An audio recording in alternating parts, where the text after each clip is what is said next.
Hello, welcome to the Eclectic Reader. Listen to great books and stories while you use your eyes and hands for other things.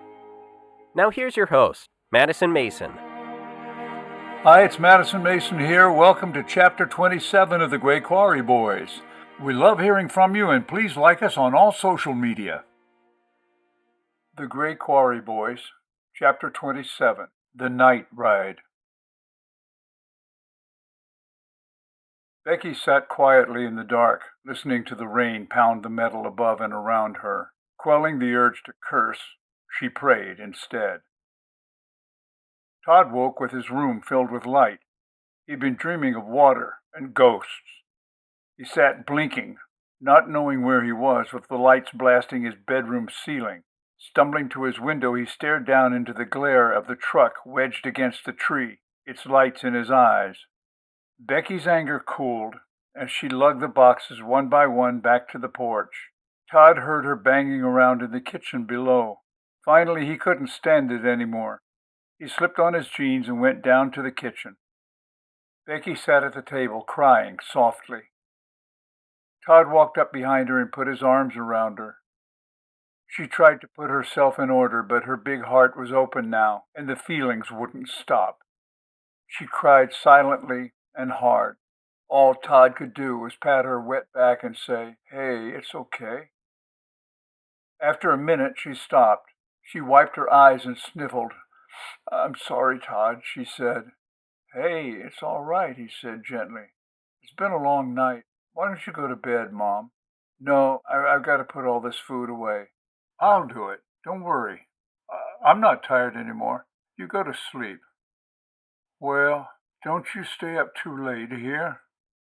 "Yeah, Mom. Just go to bed." "Okay," she relented. "I love you, son." She kissed his cheek and shuffled up the stairs as he watched her go and waited to hear her close the bedroom door. He turned to the boxes and muttered, "That's enough food for the whole damn Duke football team," and stepped out onto the porch where he quietly slipped into his heavy rubber rain gear. Outside, the weather hadn't let up at all. It was black, cold, and fierce. The rain still banged sideways against the wall of the barn and sheeted hard across the lights, leaving mean silvery trails on his vision. Todd pushed headlong through the rainstorm to the barn. It was impossible to see. He reached the door and pulled hard against it. He slammed it behind him, shutting out the hostile night like an evil enemy. Inside the barn was another world. Beneath the thundering of the rain on the high roof, it was warm and dry. Todd started toward Dino's stall in the far end of the barn, but something grabbed him, and he stopped short. He remembered Willie, and his curiosity overpowered him. He crept over to the big Amana deep freeze and stood with his hand on its smooth enamel surface. It was cool, and he could feel the silent motor running somewhere deep inside. Pools of water fell around his hand from the rubber mariner's hat, which he removed, half out of respect for the dead. His heart was pounding, and he didn't know why, especially after what he had been through tonight. He gingerly lifted the top, peering in with wide adolescent eyes. Willie was bent near his middle and looked like a badly wrapped cigar. Marv's olive drab army surplus poncho had frozen in creases, and Todd didn't bother trying to pull it down to see. He slammed the door to the freezer, and a puff of icy mist blew into his face. He jumped back from death. It was trying to get him again. He brushed it off and kicked the side of the deep freeze. The sound echoed away through the barn. At the end of the barn, he opened Dino's stall. The tall roan gelding stared at him with gentle curiosity as Todd snapped a lead onto his halter and led him out. He hitched Dino to a rail and brushed his coat to remove the alfalfa chaff. The horse gleamed copper flames in the overhead lights.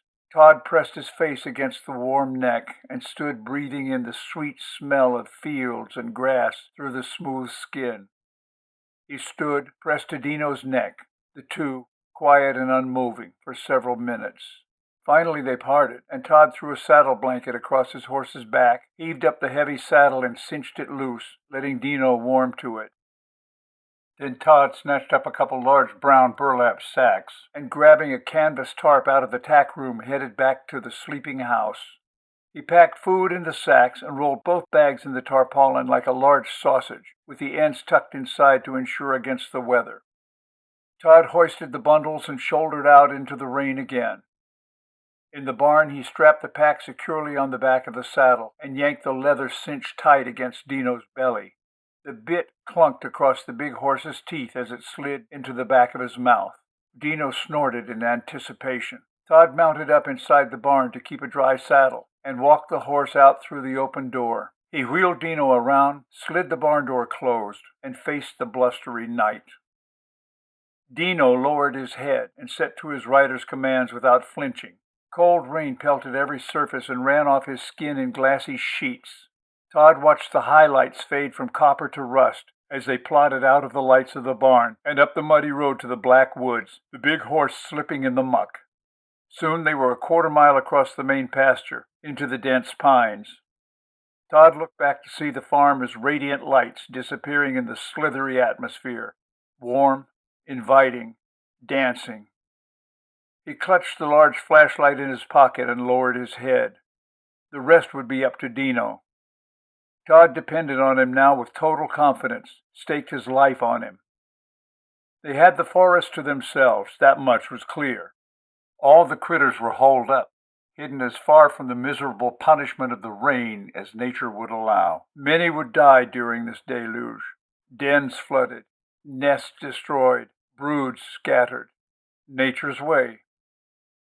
Only man would stir tonight in these woods, man and his horse.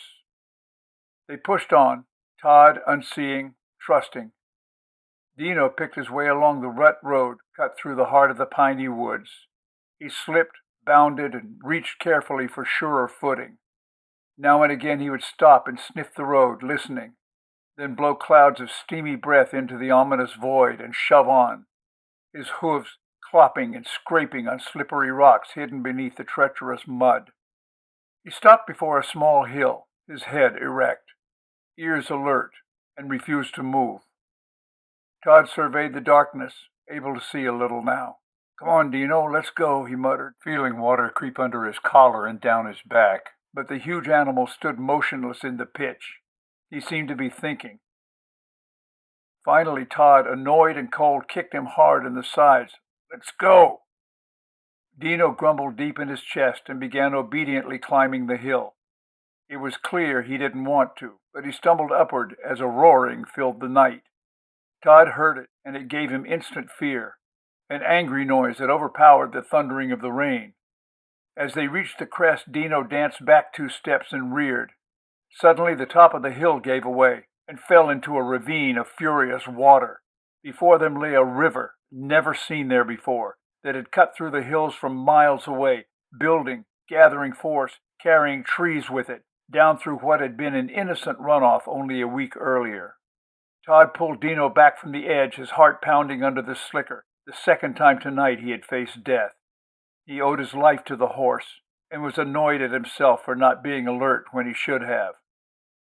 They cut to the left and climbed along the flank of the hill that bordered the torrent, too far from home now to turn back, and they pushed on, feeling colder as they went. It was hard climbing, and Todd used his flashlight to spot the way.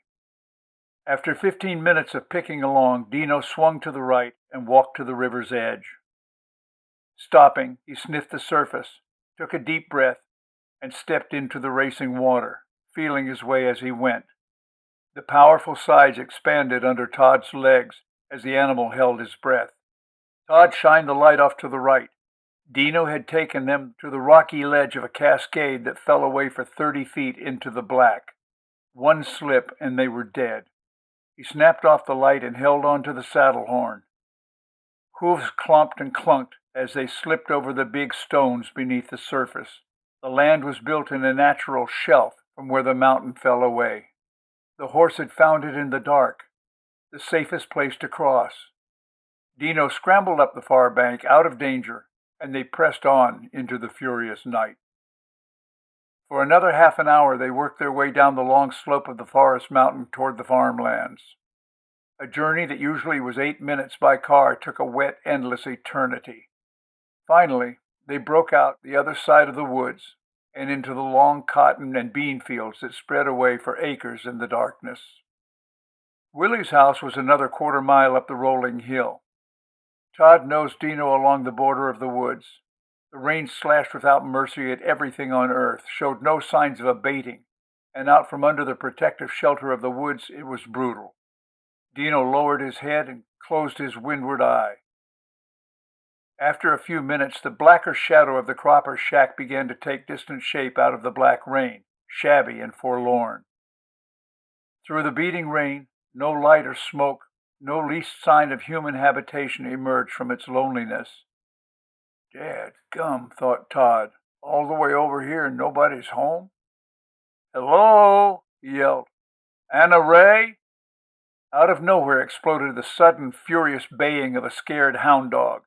His dark shadow came flying toward them, low and fast. Before Todd had a chance to react, he felt Dino shift quickly to the right and heard the dog squeal in pain and retreat back into the darkness. He hoped the dog wasn't hurt bad, but he had to smile at the thought of old Dino's approach to danger. He rode over to the porch of the old house. He screamed over the rattle of rain on the tin roof, "Anna Ray! You home?" He was almost surprised to see the door open a crack. One large white eye peered around the corner, timorous of any strangers in the night. "Who you?" came a soft voice. We hope you have enjoyed this episode of The Eclectic Reader. Please go on to the next numbered episode to continue. Also, check us out on YouTube, Facebook, and Twitter. If you'd like to help support the project, you can donate under Madison Mason at Patreon. And please check out our website, kltkrdr.com, for more information. Hi, this is Madison Mason. I want to personally thank you for listening to The Eclectic Reader and invite you to share your experience, your thoughts, and your suggestions. We have many great books lined up for the future, but if you have requests for anything that is in the public domain, please email us at kltkrdr@gmail.com.